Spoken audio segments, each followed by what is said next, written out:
आप जो career choose कर रहे हो, क्या वो 5 साल बाद भी एग्जिस्ट करेगा? एआई आ रहा है, रिसेशन आ रहा है, और कंपटीशन हर दिन इंक्रीज हो रहा है। तो रियल क्वेश्चन ये है, क्या आप फ्यूचर के लिए रेडी हो?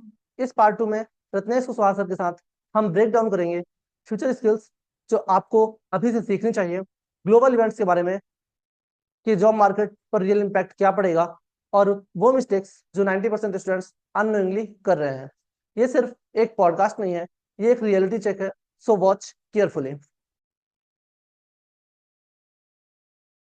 सर, फॉरेन ट्रिप्स ने आपकी थिंकिंग और माइंडसेट को कैसे चेंज किया? वहां से आपको क्या सीखने को मिला जो यहाँ पे नहीं मिल पा रहा था? बहुत सारी, तो इसमें एकेडमिया पॉइंट ऑफ व्यू भी हो सकता है और अपार्ट फ्रॉम एकेडमिया भी हो सकता है। तो एकेडमिया में definitely to work with a larger working group, क्योंकि जब आप इंडिया में काम करते हैं, और फॉर एग्जांपल जो मेरी फील्ड है जियोडेसी की, तो वो अभी इंडिया में बहुत नई है।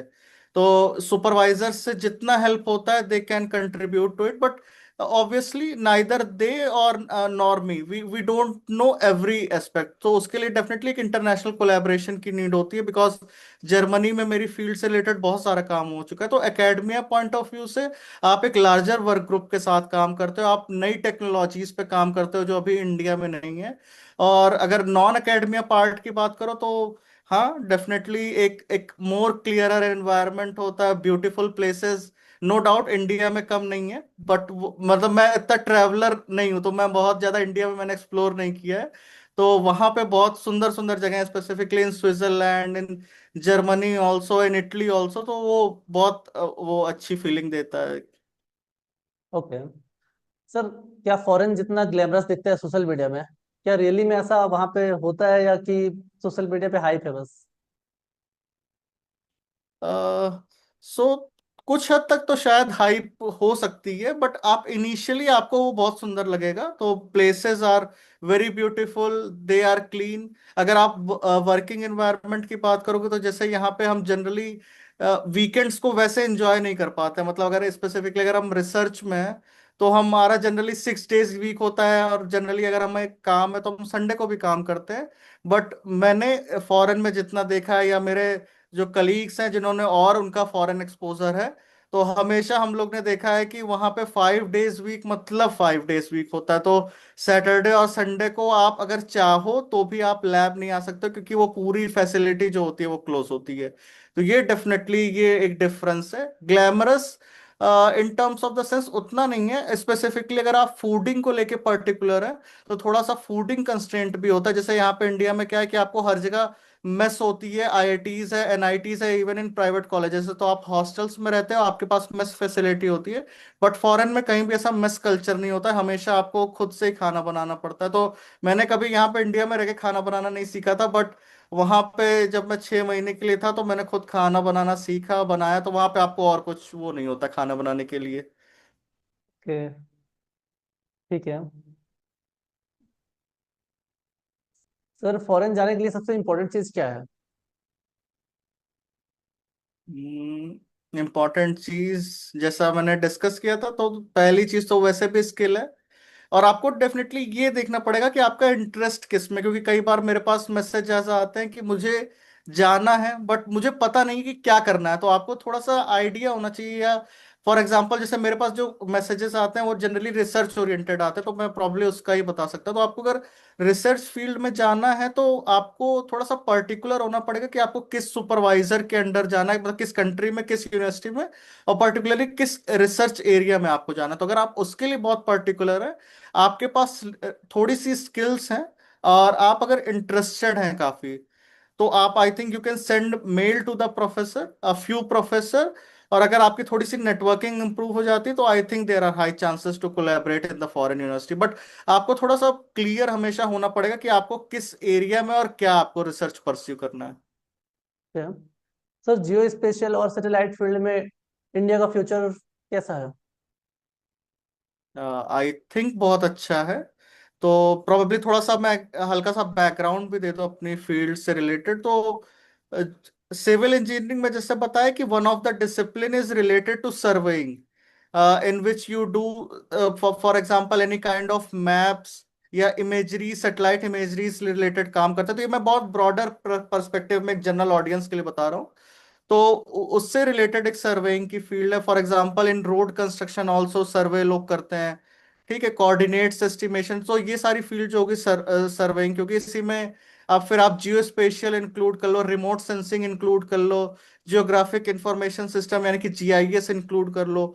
तो वो सारी इसमें फील्ड्स हैं। तो recently from the past 10 to 15 years वो फील्ड बहुत ग्रो कर रही है। और अभी 2022 में नेशनल जियोस्पेशियल पॉलिसी आने के बाद वो और मतलब बूम फेज में है। और मतलब गवर्नमेंट भी जो है वो काफी स्पेंड करना चाहती है और वर्ल्ड लेवल पे compete करना चाहती है इस फील्ड में। और पर्टिकुलरली एट लास्ट जो मेरी फील्ड है जियोडेसी की, तो उसमें हम अर्थ शेप, साइज या पोजिशनिंग रिलेटेड इंफॉर्मेशन हम कैप्चर करते हैं, कितनी प्रिसाइज पोजिशनिंग हम कैप्चर कर पाए। तो आई थिंक वो फील्ड भी बहुत इंप्रूव कर रही है, क्योंकि गवर्नमेंट इस टाइम बहुत इंटरेस्टेड है उस फील्ड में।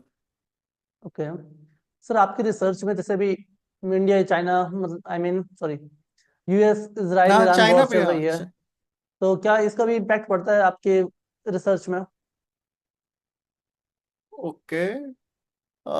रिसर्च में डायरेक्टली शायद उतना इम्पैक्ट नहीं पड़ता, बट हाँ डेफिनेटली यूएस के मतलब जो बिहेवियर है उससे बहुत रिसर्च में इम्पैक्ट पड़ा है। क्योंकि अगर आपकी कोलैबोरेशन कोई इंडो यूएस है तो आई थिंक उसमें मुझे जो फील हुआ with my limited knowledge, definitely उस पर इफेक्ट पड़ा है।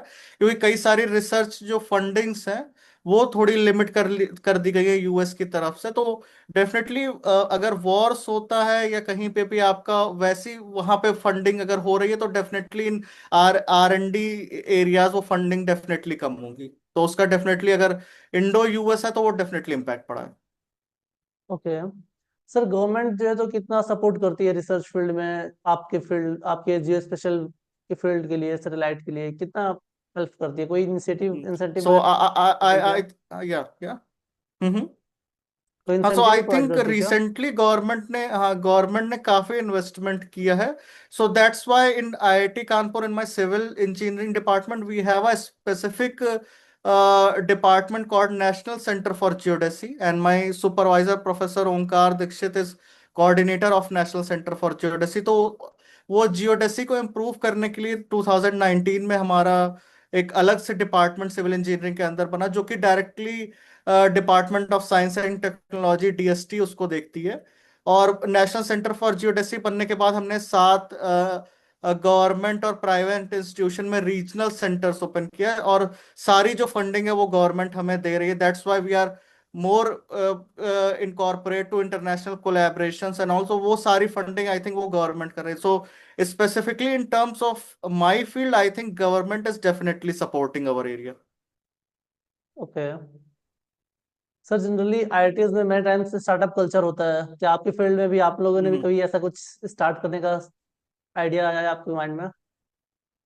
हाँ डेफिनेटली, आई थिंक मेरे मन में तो उतना नहीं है, क्योंकि I am more inclined to research, but I can just help people in bits and pieces if they are interested in some kind of a startup, if they require any kind of technical help from my end. But definitely मेरी field में जैसे ये remote sensing में या drone related जो activities हैं, तो उसमें डेफिनेटली अर्थ साइंसेस के मेरे कलीग्स हैं, उनका है startup and they are doing well and good. I think government से भी उन्हें काफी सपोर्ट मिला है और उनका मतलब बहुत अच्छा है। तो उस उन फील्ड में अगर उन्हें कुछ मेरी फील्ड से रिलेटेड टेक्निकल हेल्प चाहिए होती है, तो I always try to help them in whatever means I can do. Okay sir, जैसे आप आईआईटी से पीएचडी कर रहे हैं तो आपके पास तो अपॉर्चुनिटीज हैं, यदि कोई टीयर 3 टीयर 4 कॉलेज से है देन उसको वो अब्रॉड की अपॉर्चुनिटीज कैसे ग्रैब कर सकता है? So I think if you understand my bachelor's background, so मेरा बैचलर बैकग्राउंड एक बहुत टॉप टीयर कॉलेज नहीं था। So it was a decent college. I won't say it is a tier 4 college, but it was a decent private college. So अगर वो decent private college है, तो it is just like any other private colleges in India. But वही है कि आपको आपका थोड़ा सा गोल क्लियर होना चाहिए कि आपको क्या इंडस्ट्री में जाना है बैचलर्स के बाद, या रिसर्च में जाना है। अगर आपको रिसर्च में जाना है then you have a option of GATE or probably if you give a net exam or whatever in whatever field you are. तो अगर आपका गोल थोड़ा क्लियर है, तो अगर जैसे हम वैसे कॉलेज, प्राइवेट कॉलेजेस से अगर आईआईटी से मास्टर्स या पीएचडी और उसके बाद फॉरेन एक्सपोजर मुझे मिल सकता है, तो I think if you have a clear goal, I think you can also do that. Okay. Sir marks कितना इंपॉर्टेंट रोल प्ले करते हैं? यदि कोई स्टूडेंट्स के मार्क्स कम भी हैं, देन उसे एक सक्सेस सक्सेस मिल सकती है लाइफ में, जैसे भी रिजल्ट आने वाला है सीबीएसई का या कि फिर अदर बोर्ड्स के, देन पेरेंट्स सोचते हैं कि मेरे बेटे के कम मार्क्स हैं, तो लाइफ में कुछ अचीव ही नहीं हो सकता। उनके लिए क्या हाँ, कहना ये चाहेंगे आप? बिल्कुल बहुत बहुत बड़ा मिथ है ये, मतलब कि आपको मार्क्स 90% से ऊपर ही चाहिए। तो मुझे याद है कि जब मैं 10th 12th में था, तो मतलब मेरे पेरेंट्स की तरफ से कभी वैसा प्रेशर नहीं रहा मार्क्स को लेके, बट मेरे अंदर खुद था कि हमेशा एक वो मतलब टच करना है वो मार्क्स। तो बट उसका डेफिनेटली अगर आपके बेयर मिनिमम है, bare minimum I would call it 70% और 75%, तो वो अगर बेयर मिनिमम है, अगर आप हमेशा वहां से, अगर आपको कोई भी इंटरेस्ट है, तो आप किसी भी फील्ड में परस्यू कर सकते हैं। आई think marks is the last thing which any one looks for. तो अगर आपकी स्किल्स हैं और आपके पास बेयर मिनिमम मार्क्स है, ये बेयर मिनिमम मार्क्स मैं 12th के लिए भी कह रहा हूँ, बैचलर्स के लिए भी कह रहा हूँ, अगर आप आईआईटीज या एनआईटीज में भी कोई कर रहे हैं मास्टर्स या पीएचडी, तो उसके लिए भी कह रहा हूँ, अगर वो बेयर मिनिमम से आपके ऊपर है, तो I think marks will never stop you from what you want to do in your life. और आपके अगर बेयर मिनिमम से भी कम है, तो भी आई थिंक अगर आपके पास स्किल्स है, क्योंकि मुझे बिल्कुल मालूम है कुछ लोग जिनके मार्क्स बहुत कम थे and they are doing very well in their life. Sir एक लाइन में बताइए, सक्सेसफुल बनने के लिए सबसे इम्पोर्टेंट क्या है? ओके, सो बहुत डिफिकल्ट है एक लाइन में इसको समराइज करना, क्योंकि कोई सक्सेस का मंत्र नहीं हो सकता है। और success I think it is person to person dependent. But I think what if one word if you ask me, और 1 to 2 words, so it would be definitely be discipline and perseverance. So I think it is a mantra, क्योंकि कोई भी shortcut नहीं हो सकता है success का। अगर आप सक्सेस का शॉर्टकट नहीं डिसिप्लिन्ड हो हैं सकता। अपने, हाँ, अपने फील्ड के लिए, क्योंकि मैंने देखा है अगर आप डिसिप्लिन्ड हैं और आपके अंदर पेशेंस है कि आप उसको कर रहे हैं रेगुलरली, चाहे आप गवर्नमेंट जॉब्स की तैयारी कर रहे हो, चाहे आप अभी 12th में हो, चाहे आप जिस फेज में भी हो लाइफ में, या आपको आप सक्सेसफुल हो भी गए हैं, तो भी आई आई थिंक लाइफ बहुत लंबी है। तो हर फेज में आपको एक नया चैलेंज मिलता है। तो अगर आप डिसिप्लिन्ड है, आपके अंदर पेशेंस है, तो आप आई थिंक हर गोल में आप सक्सीड कर सकते हैं। ओके। सर क्या इंडिया में टैलेंट की कमी है या अपॉर्चुनिटीज रिसर्च में कम है इंडिया में? नहीं सर, टैलेंट की डेफिनेटली कमी नहीं, क्योंकि बहुत सारे एरियाज में हमें दिख रहा है कि लोग इंडिया में भी बहुत अच्छा कर रहे हैं, इंडिया के बाहर भी बहुत अच्छा कर रहे हैं। हाँ, कई बार ये फील होता है कि कुछ कुछ डिसिप्लिन में अपॉर्चुनिटीज की डेफिनेटली कमी है। फॉर एग्जांपल सिविल इंजीनियरिंग में भी अगर हम कहें, तो उतनी हाई स्केल स्टार्टिंग पे स्केल नहीं होता अगर आप ग्रेजुएशन कर लेते हैं या मास्टर्स कर लेते हैं। तो वो आई थिंक कभी कभी ये फील होता है कि अपॉर्चुनिटीज की कमी, but with the time if you have skill, तो आप कहीं ना कहीं अपना वो एक मतलब पाथ या जो मुकाम कह सकते हैं, वो आप हमेशा बना लेते हैं। बट टैलेंट टैलेंट की तो डेफिनेटली कमी नहीं है, टैलेंट तो बहुत है इंडिया में। ओके। सर आपने फॉरेन विजिट्स काफी सारी की हुई हैं, यूरोप पे भी, यूएस पे भी। देन सर यदि वहां से कुछ एजुकेशन से निकाल के अपने इंडिया में इम्प्लीमेंट करना चाहे, तो वो कौन कौन सी चीजें होंगी जो इंडिया में आप इम्प्लीमेंट करना चाहेंगे? क्या चेंज करना चाहेंगे आप इंडिया के एजुकेशन सिस्टम में currently? I think research culture उनके यहाँ का बहुत अच्छा है। आई थिंक जो मैंने एक्सपीरियंस किया है, जो मेरे कलीग्स ने एक्सपीरियंस किया है, तो first of all research experience हो सकता है।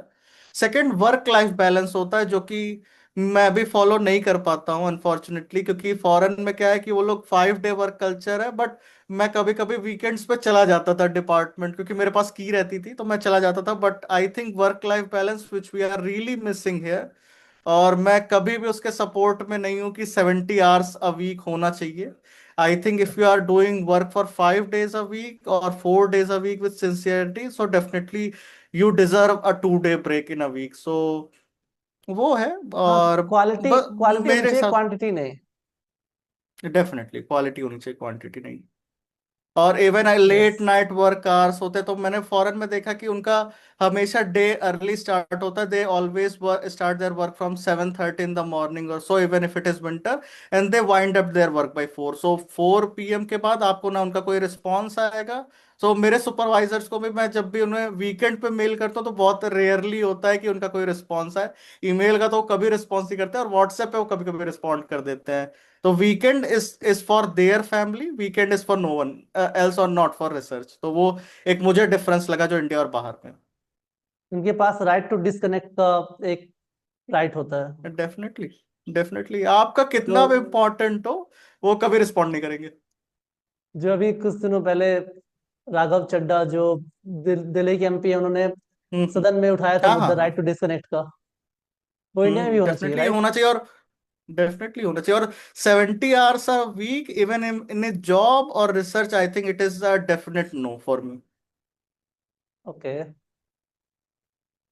सर, आप अपनी मेमोरीज जो आपने जहाँ आप रिसर्च किए हैं वो थोड़ा सा ऑडियंस को बताइए। हाँ, सो प्रोबेबली ए फॉरेन मतलब रिसर्च का एक पर्क ये भी हमेशा होता है कि you get to explore a lot of places. So मेरे साथ ये है कि मैं उतना ट्रैवलिंग एंथुजियास्ट नहीं हूँ, बट हाँ ये अपॉर्चुनिटीज मिलती है तो I definitely like to explore to a lot of places. So अगर मैं स्टार्ट से कहूँ तो I think this was my first visit in Switzerland. So okay. ये मेरी फर्स्ट फर्स्ट विजिट थी स्विट्जरलैंड की। तो ये आई थिंक कोई रिवर या समथिंग है, तो वहां मैंने विजिट किया था। ये जैसे ये वहां पे astronomical institute of university of burn, जहाँ पे मेरी 1 वीक वर्कशॉप थी। ये जितने भी कोर्स पार्टिसिपेंट्स हैं, यू कैन सी मी है। उसके बाद उसके बाद ये है, तो फिर मैं उसके बाद एक बार वहां पे गया था, आई थिंक इंटरलाकेन, ये भी स्विट्जरलैंड में। तो ये जस्ट मैं घूमने के लिए गया था। सो बहुत सुंदर जगह इंटरलाकेन, इस बहुत सुंदर जगह है वो। तो वो I think one of the best experience which I had. ये फिर ले ओवर था तो एम्स्टरडेम में गया था। ये फिर मैं घूमने गया था, ये केवल घूमने के पर्पज से मैं गया था, लग्जमबर्ग गया था। एक मेरा फ्रेंड था फिजिक्स का, तो उसके साथ हम लग्जमबर्ग गए थे घूमने। तो I think it Luxembourg is कहते हैं ऑल्सो काफी वेरी, छोटी कंट्री है। हाँ काफी छोटी कंट्री है। तो लग्जमबर्ग में भी केवल लग्जमबर्ग सिटी, और यहाँ पे हमने इसलिए इंटेंशनली डिसाइड किया था जाने का क्योंकि यहाँ पे ट्रांसपोर्टेशन फ्री है। तो इफ यू गो बाय बस और train inside the Luxembourg country, तो वो आपके लिए फ्री ऑफ कॉस्ट और बेनिफिट होता है। ये अगेन फिर मैं क्यों घूमने के लिए ज्यूरिख गया था इन स्विट्जरलैंड। तो ये ज्यूरिख की है। ओके। तो Switzerland is always very nice. ये फ्रैंकफर्ट की है, ये कॉन्फ्रेंस की है। ये कॉन्फ्रेंस में जब मैं रिमिनी गया था इटली में, तो इट वो जो कॉन्फ्रेंस की जगह है रिमिनी, तो it is near to that ocean और समथिंग। सो वो बहुत आई थिंक वो भी बहुत नाइस एक्सपीरियंस था। सो ये मेरा फ्रेंड है, उसके साथ हम लोग 5-6 लोग का ग्रुप था। ये भी इटली में ही जगह है, एक बहुत सुंदर करके 5 विलेजेस हैं, चिंके टेरे करके। वो बहुत सुंदर है, ये भी इटली का ही है, फ्लोरेंस का। और ये आई थिंक बहुत पॉपुलर है, वेनिस इन इटली। तो ये वेनिस का आई यस। थिंक बहुत सारी शूटिंग्स, बहुत सारी मूवी शूटिंग्स हुई हैं यहाँ पे। तो यस, ये जनरली वेनिस का मूवीज है। में देखने को मिल जाता है हमें। हाँ, ये मेरे ये वाली जो फोटो है, ये जस्ट मेरे क्या कहते हैं, जो जहां मैं बैठता था इन म्यूनिक, मेरा जो डिपार्टमेंट था उससे जस्ट बाहर का ये व्यू था। ओके। तो विंडो से मुझे ये व्यू दिखता था, तो वो बहुत मुझे अच्छा लगता था। और ये म्यूनिक का ही, तो Munich is always famous for the architecture. तो ये यस। म्यूनिक का ही, म्यूनिक इन जर्मनी। और अभी ये लास्ट वीक मेरे सुपरवाइजर्स जो हैं, जर्मन सुपरवाइजर्स, तो वो यहाँ पे इंडिया विजिट किए थे कॉन्फ्रेंस के लिए। तो मुझे ये चांस था कि उनके साथ हम लोग ताजमहल गए थे, आगरा फोर्ट गए थे। ये और कुछ मेरे कलीग्स हैं उनके भी, टीयू म्यूनिक फॉरेन के। में। हाँ, जर्मनी के ही हैं ये लोग भी। तो उनके साथ हम लोग गए थे घूमने के लिए। तो ये तो अभी लास्ट वीक गए। फिर कानपुर भी वो लोग आए थे इंटरेक्शन के लिए, तो कानपुर में एक टेम्पल है, वहां हम लोग लेके गए थे। तो with research I think you get lot of perks of moving to going to explore a lot of different places. So ये हमेशा रहता है। Okay sir, students and parents के लिए आप क्या फाइनल मैसेज देना चाहेंगे? स्टूडेंट्स एंड पेरेंट्स के लिए सो प्रोबेबली मेरा यही रहेगा कि आप अपने में ऑनेस्ट रहो। स्टूडेंट्स के लिए आई थिंक यही है कि आप अपने में ऑनेस्ट रहो। अगर आप अपने में ऑनेस्ट हो तो ऑटोमेटिकली आप डिसिप्लिन भी हो जाओगे। पेरेंट्स के लिए है कि never force student for marks. I think अगर वो एक डिसेंट मार्क्स ला रहे हैं तो I think it is well and good. और रादर देन जो हमारा एजुकेशन कल्चर है कि we are more focused always कि हम रट के कुछ वो कर दें। तो वैसा नहीं होता। अगर आपको आप कोर्सेज पढ़ रहे हैं तो आप उससे सीखने का प्रयास करो कि आप उससे क्या सीख पा रहे हो उस सब्जेक्ट से। I think it is far more important, so parents को भी उसी पे फोकस करना चाहिए। क्या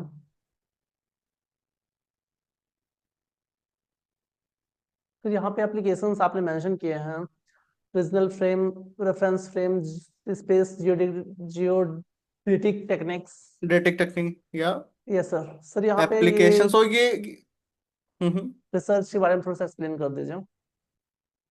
ओके। सो जो मेरी फील्ड है, मेरी फील्ड जो जैसे मैंने बताया जियोडेसी की फील्ड है, तो geodesy is about all about how precisely you are measuring earth shape, earth size. और अगर हम जो पोजिशनिंग कर रहे हैं, पोजिशनिंग कंप्यूट कर रहे हैं, पोजिशनिंग से मेरा सेंस किया, for example we always use where is my train to locate the कि हमारी ट्रेन कहाँ पहुंची। या फॉर एग्जांपल हम गूगल मैप यूज कर रहे हैं तो हमें विद इन 5 to 10 मीटर्स की एक्यूरेसी में मिल जाता है। तो ये बहुत रफ पर्सपेक्टिव में बता रहा हूँ। तो कई सारे एप्लीकेशन ऐसे होते हैं जिसमें हमें 5 से 10 मीटर की एक्यूरेसी पोजीशन की हमारे लिए सफिशिएंट होती है। जैसे हम या एक एप्लीकेशन यूज कुछ करते हैं, where application, is my train. हाँ, तो उसमें जैसे क्या कि अगर आप 15 मीटर या 20 मीटर में अगर आपकी पोजीशनिंग मिल जा रही है तो आपको पता है कि आपकी ट्रेन कहाँ पहुंची। तो I think for such application those 5, 10 और 15 metre accuracy is more than enough. But कुछ एप्लीकेशन ऐसे होते हैं जैसे हमारी टेक्टोनिक प्लेट्स जो है, इंडियन प्लेट है, वो कैसे मूव कर रही है। या आपके कैडेस्ट्रल मतलब अगर कोई बाउंड्री का आपको मैप करना है तो वो आप कितनी प्रिसाइजली आप मेजर करते हो। फॉर एग्जाम्पल गाँव ओके। में कि आपका खेत है, दूसरे का खेत है, तो आप किसी को भी नहीं चाहोगे ना कि आपका 10 इंच जो है किसी और के खेत में चला जाए। हाँ। तो उन सारे एप्लीकेशन में आई थिंक कितने आप प्रिसाइजली कोऑर्डिनेट्स जो XYZ हम कह सकते हैं उसको मेजर कर सकते हो। तो आई थिंक जो मैं इस टाइम काम कर रहा हूँ तो वो इसी पे काम कर रहा हूँ कि इंडिया में एक ऐसा नेटवर्क हो जिससे आपको कहीं भी अगर पोजिशनिंग चाहिए हो तो विद इन सेंटीमीटर एक्यूरेसी आप फाइंड आउट कर पाओ। तो for broad application probably centimetre नहीं जरूरत होगी, बट कुछ एप्लीकेशन के लिए जरूरत होती है। ओके सर, ये आपका कोलेबरेटिव नेटवर्क है, राइट? हाँ, तो उसमें एक कोलैबोरेशन TU म्यूनिक के साथ है और दूसरा federal agency of geodesy and cartography के साथ है इन फ्रैंकफर्ट। ओके सर, एक quality assessment, multi path analysis, cycle slip detection. Sir cycle slip detection का क्या मतलब है यहाँ पे? तो इसमें जो हमारे पास सैटेलाइट से सिग्नल्स आते हैं जिन रिसीवर में आते हैं, तो सैटेलाइट क्या कहते हैं जो पाथ कवर करती है, तो कई बार वो किसी मैन मेड ऑब्स्ट्रक्शन से या वो सिग्नल जो है डिस्टॉर्ट हो जाता है। और जो मैं अभी तक बात कर रहा था पोजिशनिंग की, वो हम अगर कंप्यूट तभी अच्छे से कर पाएंगे अगर वो डिस्टरबेंसेस ना हो।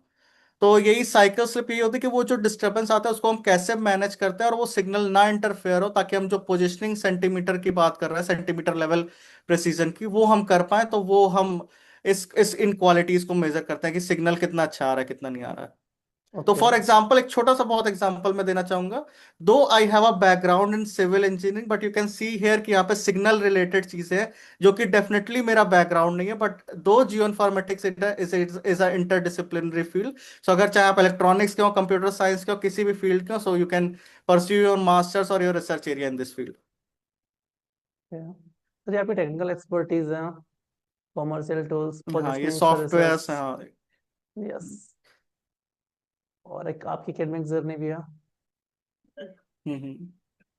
सर ये अर्बन मैपिंग, ये आप अभी जो एक्सप्लेन कर रहे थे वही है यहाँ पे, राइट?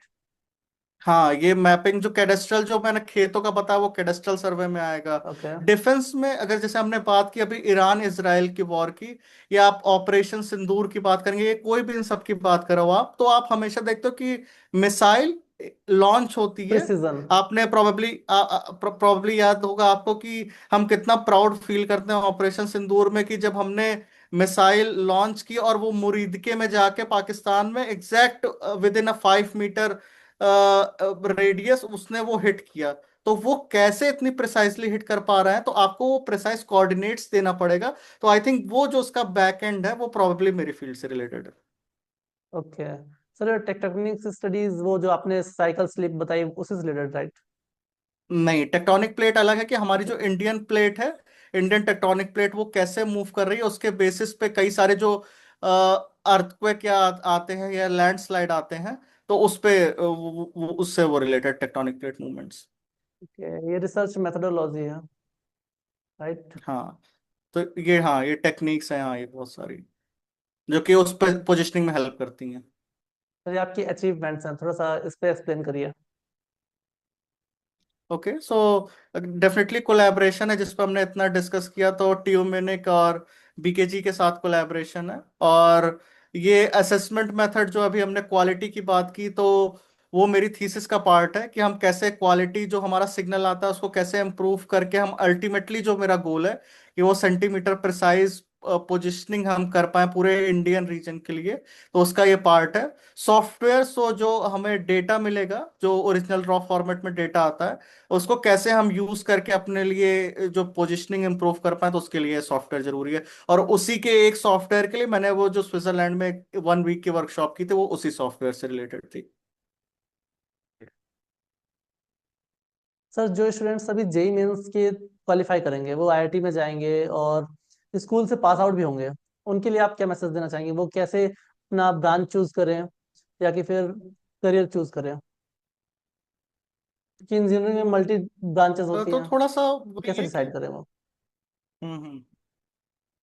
तो डेफिनेटली है, थोड़ा सा अपना इंटरेस्ट देखें कि आपको क्या कोडिंग बैकग्राउंड अच्छी लगती है। लेकिन अभी तो क्या कि जो नॉन कोडिंग बैकग्राउंड डिसिप्लिन है, लाइक सिविल, मैकेनिकल, उसमें भी थोड़ा थोड़ा कोडिंग तो इनकॉर्पोरेट हो ही रही है, तो थोड़ा सा अपना इंटरेस्ट देखें और फिर जिसमें ज्वाइन करें उसको वो पैशनेटली फॉलो करें। I think that that is the most important part. थोड़ा सा होता है कि आपके पास उतना एक्सपीरियंस नहीं होता 12th के बाद, तो थोड़ा सा R&D करें। आप तो बहुत सारे सोर्सेज में, यूट्यूब है, अपने सीनियर्स से पूछें, तो I think from there they can gain some learnings to which branch to join. Sir, एक ब्रूटल ट्रूथ जो हर स्टूडेंट को सुनना चाहिए।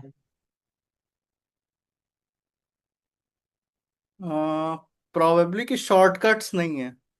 अगर आप शॉर्टकट्स के पीछे भागोगे तो कहीं ना कहीं आप फेल होगे। I think if one thing I have to say, I think it is no to shortcuts. और दूसरी चीज प्रॉब्ली जो मैंने पहले भी कही, आई थिंक आप किसी भी फेज में हो लाइफ में, I think work life balance is very important. Though it is for me also, it is very difficult to follow, but I think work life balance भी होना चाहिए।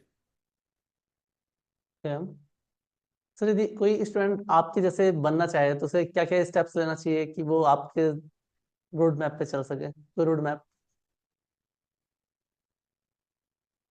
ओके, सो प्रोबेबली थोड़ा सा गोल हल्का सा क्लियर हो, और प्रोबेबली प्लान ए तो हो ही हमेशा, लेकिन प्लान ए के साथ प्लान बी हो, प्लान प्रोबेबली सी हो।